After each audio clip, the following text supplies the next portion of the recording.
Hello दोस्तों, आज हम क्लास 7 की social and political life part 2 cover करेंगे, जिसमें मैं आपको फर्स्ट यूनिट कवर कराऊंगा इक्वालिटी इन इंडियन डेमोक्रेसी, मतलब कि भारतीय लोकतंत्र में समानता। सबसे पहले इसमें हमें क्या समझना है, भारतीय लोकतंत्र कि भारतीय लोकतंत्र क्या है और उस लोकतंत्र के अंदर जब हम समानता की बात करते हैं तो हम क्या क्या कवर करते हैं। और चैप्टर का नाम है ऑन इक्वालिटी, मतलब कि समानता। अब उसमें मैंने डिवाइड कर रखा है, पॉइंट्स बना रखे हैं आपको इजी हो समझने में। एक है इक्वल राइट टू वोट, मताधिकार। वोट को हिंदी में बोलते हैं मताधिकार की समानता। जब हम वोट देने जाते हैं तो वहाँ हमें कैसे समानता देखने को मिलती है। ऐसा नहीं है कि आप अमीर है गरीब है तो उसके हिसाब से, नो। जब हम वोट देने जाते हैं तो हमें इक्वली अपॉर्चुनिटी मिलती है कि आप जाके अपने अकॉर्डिंग अपने रिप्रेजेंटेटिव को चूज कर सकते हैं कि हमारा नेता हमारा लीडर कौन होगा। सेकंड हम पढ़ेंगे other kind of equality, inequality, other kind of inequality. हम इसमें पढ़ेंगे कि अन्य प्रकार की असमताएं कौन कौन सी हैं। समानता की बात तो करेंगे बट ऐसे कुछ फैक्टर्स होते हैं जो हमें अनइक्वालिटी को बताते हैं, अन्य प्रकार की असमताओं को। एंड थर्ड में हम पढ़ेंगे, समझेंगे रिकॉग्नाइजिंग ऑफ डिग्निटी। डिग्निटी को हम समझेंगे कि मानवीय गरिमा का मूल्य, हमारी जो गरिमा होती है। लाइक हमें ऐसा नहीं है कि हम लोअर कास्ट से बिलोंग करते हैं तो हमारी कोई गरिमा नहीं है, हमें डिस्क्रिमिनेट किया जाएगा। तो उन चीजों को हम इसमें समझेंगे। ये बहुत इंटरेस्टिंग वीडियो बनने वाली है क्योंकि जो ये टॉपिक हम पढ़ने जा रहे हैं इक्वालिटी एक कोई छोटा सा टॉपिक नहीं है, एक वास्ट टॉपिक है जिसे हमें समझने की जरूरत है।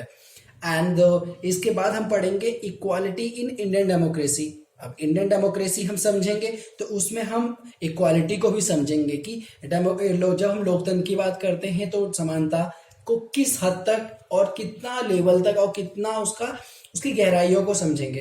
एंड इसके बाद नेक्स्ट आएगा issues of equality in other democracies.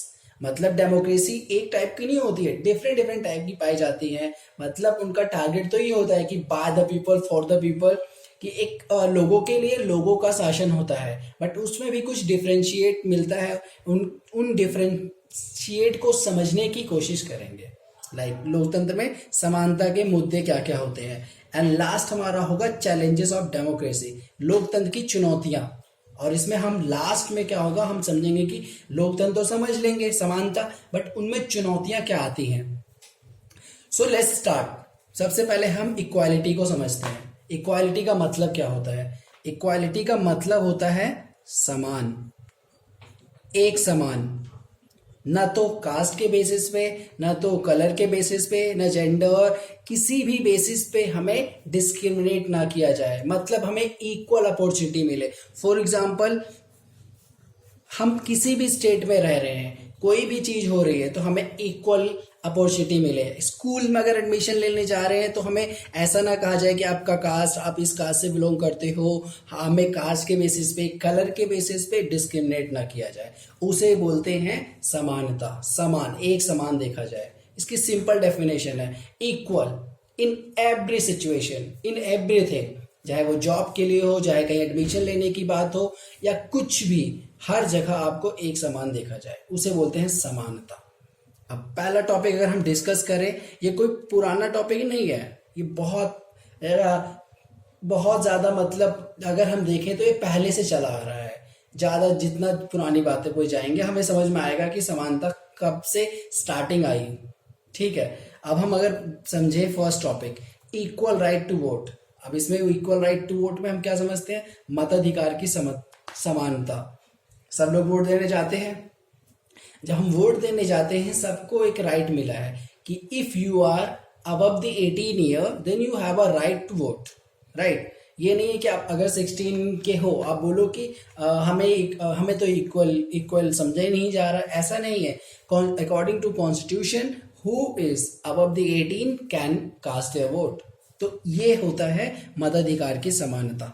आप आराम से, अगर आप 18 प्लस हो, 18 plus, then you are eligible for voting.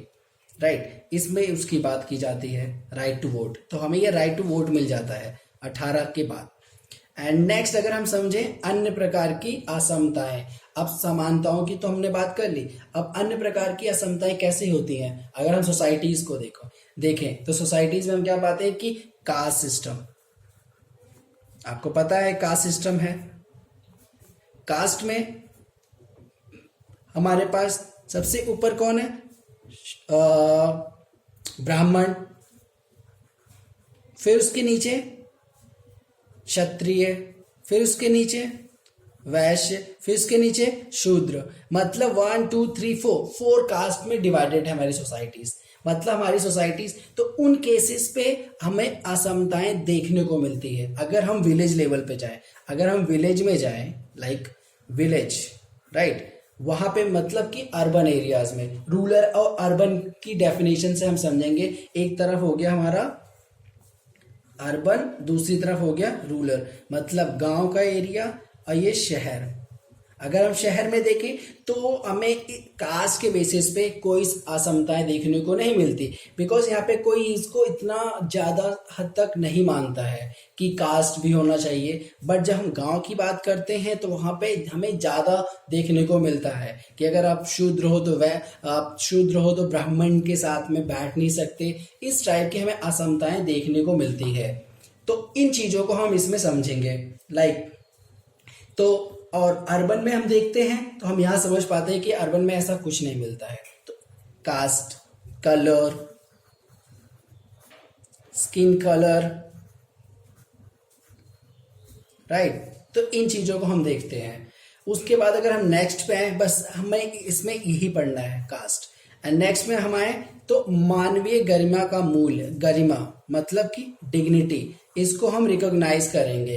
Like dignity का अर्थ होता है कि अगर हमें भेदभाव, छुआछूत, इन चीजों, अनटचेबल के हिसाब से हमें ट्रीट ना किया जाए कि आप अनटचेबल हो, हम आपको टच नहीं कर सकते हैं, आप इस कास्ट से बिलोंग करते हो, लोअर कास्ट, अपर कास्ट, इन चीजों को खत्म किया जाए और गरिमा के मूल्य को समझा जाए। इन पीपल्स को उसकी डिग्निटी के हिसाब से उसे इंपॉर्टेंस दिया जाए कि we are not going to recognise you as a caste, right. सबकी अपनी डिग्निटी होती है, तो उन चीजों का मूल्य को हमें समझना है, वो होती है मानवीय गरिमा का मूल्य। अब नेक्स्ट में हम बात करते हैं भारतीय लोकतंत्र में समानता। जब हम इंडियन डेमोक्रेसी की बात करते हैं, Indian, by the people, by the people, democracy का मतलब क्या होता है, by the people, for the people and to the people, लोगों के लिए, लोगों के द्वारा, लोगों का शासन, उसे बोलते हैं डेमोक्रेसी या लोकतंत्र।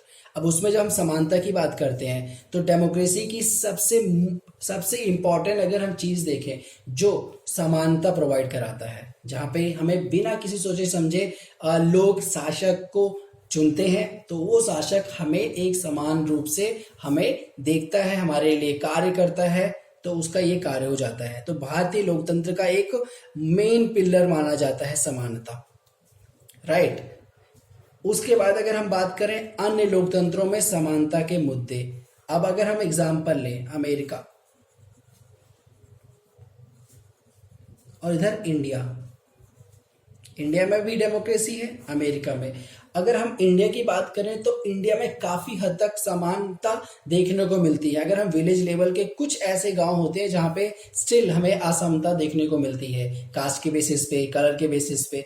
बट अगर हम अमेरिका की बात करें, वहां पे भी डेमोक्रेसी है, लोकतंत्र है, तो वहां पे काले and Gore, black and white का सिस्टम अभी भी चल रहा है, राइट। वहां पे उनको दबाया जाता है, क्योंकि आजादी से पहले क्या हुआ था कि अफ्रीका से कुछ black people as a slaves लाए गए थे, जिस कारण से अभी भी स्टिल उन्हें इस तरीके से ट्रीट किया जाता है कि अनइक्वालिटी, समानता, जो कि समानता होना एक इंपॉर्टेंट फैक्टर माना जाता है लोकतंत्र का, बट स्टिल उन्हें ऐसे ट्रीट किया जाता है। तो इस तरीके से हम एग्जाम्पल के थ्रू समझ सकते हैं कि कौन कौन से मुद्दे आते हैं इस तरीके से। एंड लास्ट में हम बात करते हैं चैलेंजेस ऑफ डेमोक्रेसी। अब चैलेंजेस, लोकतंत्र स्टैब्लिश तो होता है, उसके साथ क्या क्या चुनौतियां आती हैं, लोगों को एक समान अधिकार मिले, उनके साथ में भेदभाव ना किया जाए, डिस्क्रिमिनेशन ना हो, उनकी डिग्निटी को देखा जाए, असमताएं ना फैले, ना वो कास्ट के बेसिस पे, ना वो कलर के बेसिस पे, ना वो जेंडर के बेसिस पे, सबको उनकी अपॉर्चुनिटी, उनकी स्किल और उनके क्वालिटीज के बेसिस पे उन्हें इंपॉर्टेंस दी जाए। तो इन चीजों को हम इसमें पढ़ते हैं। तब हमें समझ में आता है कि लोकतंत्र में भी चुनौतियां पाई जाती हैं, चुनौतियां होती हैं, क्योंकि लोगों को एक समान मानना इज वेरी डिफिकल्ट। तो उनके लिए मूवमेंट स्टार्ट करना, मूवमेंट्स करते हैं लोग, क्योंकि हमारे हमारे राइट्स को, हमारे राइट के, हमें हमारा राइट वायलेट हो रहा है, तो हम क्या करते हैं, मूवमेंट करते हैं। तो इन चीजों से हम समझ सकते हैं कि क्या क्या चैलेंजेस देखने को मिलता है। तो इनके अलावा हम इंडिविजुअल को अपॉर्चुनिटी देना, ये सब क्या है, आइडियाज ऑफ डेमोक्रेसी, लोकतंत्र की चुनौतियां, राइट। तो इनमें हम यही समझते हैं, और इन चीजों का ध्यान जो रखता है वो होता है कॉन्स्टिट्यूशन, जिसमें सब कुछ मेंशंस रहता है, हर एक चीज को इसमें मेंशंस करके रखते हैं, जिससे कि इसकी डिग्निटी लोगों को इक्वल समझा जाए। तो ये बहुत इंपॉर्टेंट हो जाता है। तो इस चैप्टर में बस इतना ही था। आई होप आपको ये चैप्टर समझ में आ गया होगा। नेक्स्ट वीडियो में मैं इसके यूनिट सेकंड की बात करूंगा, और ऐसे करके मेरी वीडियोस अपलोडेड होंगी। आपको अगर चैप्टर नहीं आता है समझ में तो आप रिवाइंड करके समझिए। इनकेस अगर आपको कोई डाउट आता है तो आप कमेंट सेक्शन में मैसेज करके आप बता सकते हैं। आई होप आपको ये चैप्टर समझ में आ गया हो। मिलते हैं नेक्स्ट वीडियो में नेक्स्ट टॉपिक के साथ।